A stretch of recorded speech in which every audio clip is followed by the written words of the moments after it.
Hey there folks. So in this video what I want to do is I want to look at my kind of top-down character that I already have, and I want to add a dash kind of dodge ability onto them. Now the reason for that is because it would be cool to show that, and it would be cool to cover a whole bunch of different functionality that would require. But also we've looked at animation notifiers, and what I'd like to look at now is how to use an animation notify state. So what I'm going to do is I'm going to go and have a look inside of all of the inputs that I've already got set up for my character. So we're going to go inputs, I'll look at my context, and I'm going to look in the top down one, and you'll see that I've set up a dodge on spacebar. It can only be pressed once. So basically I'm going to press a button, determine in the direction, push my character in that direction. For now I'm going to use something very simple like a launch character, but in the future we might put this onto some kind of timeline so we can determine how far we're going to go and how quickly we're going to move along it. Now in here, inside my character, I'm going to add in an enhanced input event, and this will be my dodge event. So let's just make sure that first of all, this is working. That's always the most important first step. So we go into our character and I press spacebar and it says dodge. Perfect. So as he's moving around, I can press that key and I can make him dodge. So the input stuff, all great. Next thing that I'm going to do then, first of all, I want to know when I'm allowed to dodge. Now I've already got this is attacking, and I've also got this is dashing, and I'm going to interchange these pretty much. You know, dodging, dashing, they're going to be the same thing, and I'm going to go with not booleans for each of these because I want to basically be like, am I not attacking and am I not currently dashing? Yeah. Again, you don't have to do this. You could just use the false of the branch, but I like to have that kind of affirmative way of coming out of this and assessing it. So let's have a look at this. We go, if I am not this and I am not this, then good, true, I am allowed to continue with my logic.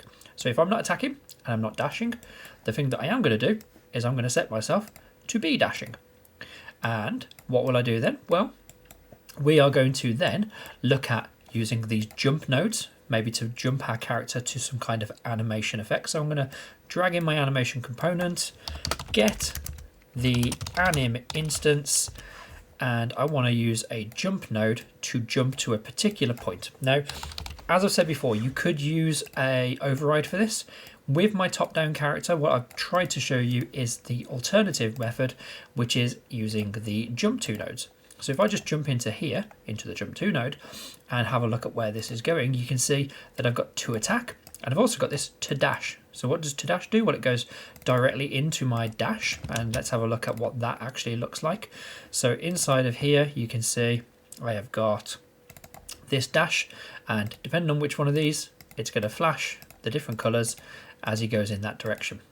So he's just going to move into that, and then when he finishes that animation, so you can see here, if there is less than 10% of that animation remaining, he'll move into the dash end. The dash end is basically another one of those animations in here. So you can see dash end is just this kind of one that ends and comes back out of the dash back into my kind of walking and landing. And then when that one has finished and has less than 10% left, it will automatically go back into our walking, which obviously if we're not moving, will go back into idle. So rather than using the override, I'm just using the animation blueprint to control this. This is completely up to you, but the thing I'm looking for here is this to dash jump node that I've done, and I'm going to make this the jump bit here. So let's just have a quick look and see what happens now if we actually do this. So we do this, and you can see my character never able to do that again because obviously I've set myself to be dashing. So if we press space, he does that, exits, comes back out. Perfect. Okay, so what are we going to do now? What we're going to do is we're going to use our launch character, and I'm going to use my launch character, and I'm going to create myself some kind of function that's going to determine which direction I want my character to be pushed into. So let's go in here and we will create ourselves a new function in this character, and this will be a find dash vector or find dash direction. Either one of those is going to be fine.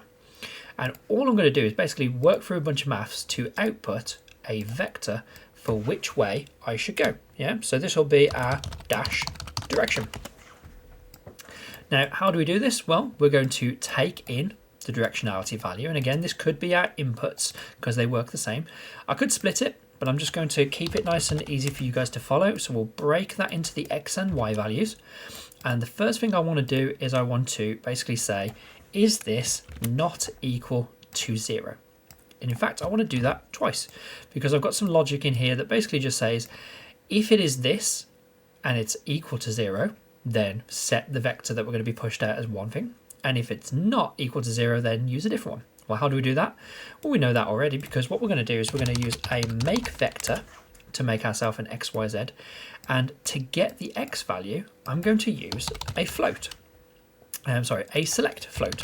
And that select float is going to allow me to choose between two different values based on the value of a boolean. So let's plug this in as my boolean, and let's actually add another one of them in for y. And now what I've got is I've got two options. I've either got one value that's going to come in, or another value if this is coming in as b.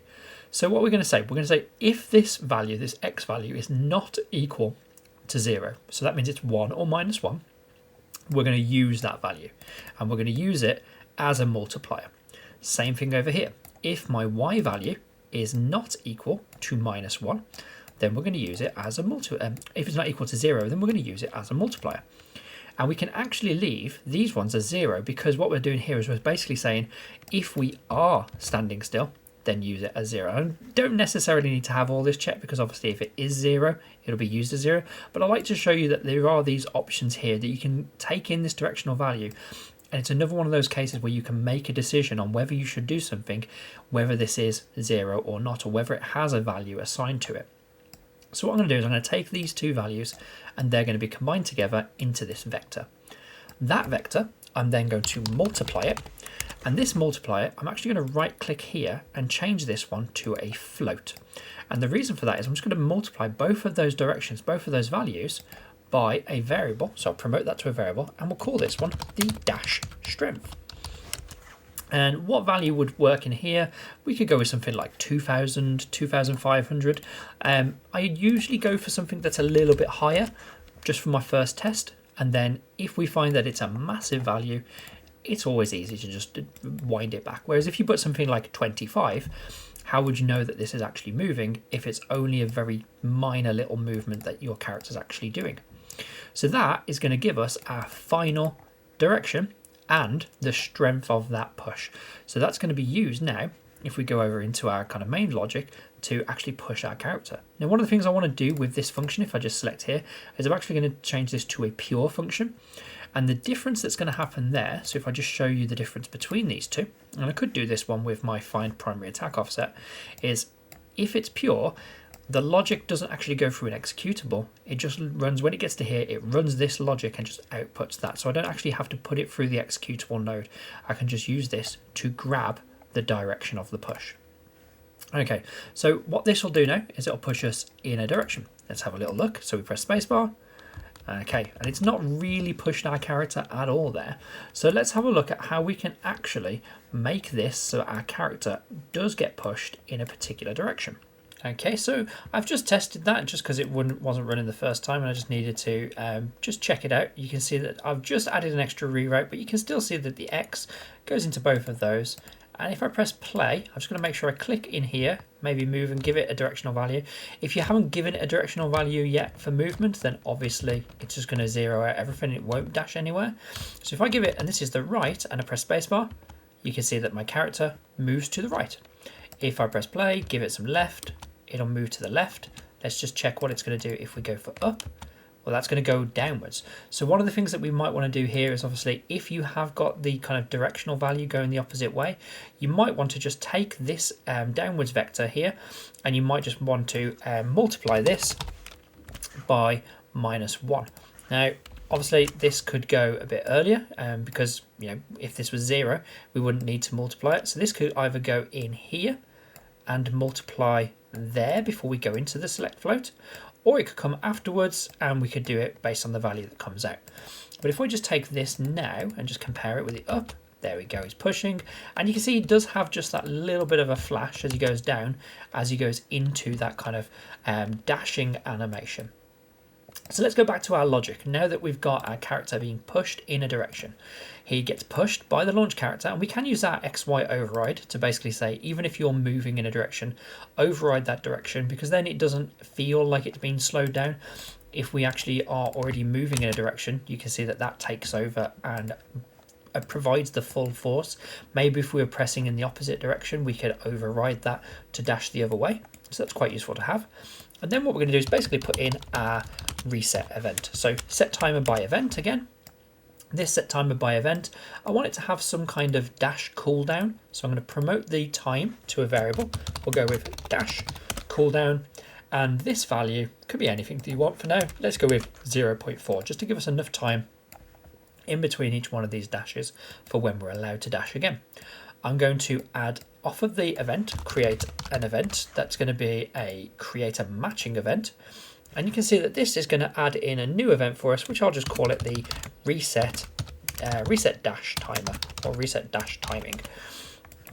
Now that's been pulled all the way over here, so I'm just going to bring it round to where my dash functionality is, just so it's easier to follow the layout of my logic and I know where these events are.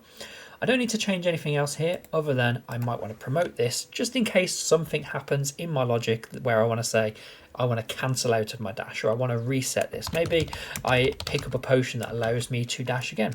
This would be something where maybe you look at the Star Wars Jedi Fallen Order, Jedi Survivor. They have these kind of like portals that your character can move through, and if you move through one of those, it resets your dash while you're in the air. So maybe I might be dashing, I go through something that clears and invalidates, stops that timer, and allows me to dash again. So always keep that in mind. Is there a way that you could use this to maybe allow you to carry on using that functionality again and again and again? Well, what that does is it clears and invalidates it, gets rid of that timer, so now we're allowed to dash again.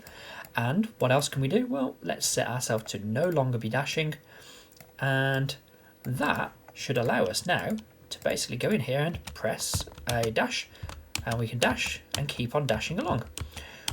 Now that is going to be some really great logic there for moving around, but why would I want to use this? Is this just for my character to cover maybe gaps? Or maybe it's because when I'm dashing and dodging, maybe I want my character to be invincible and not be able to take any damage at all. So what we'll do in the next video is we'll have a look at how to use this to say that while we are dashing, we are invincible for a certain amount of time. Thanks for watching, folks. If you enjoyed this video, then please consider subscribing to access more of my Unreal Engine content.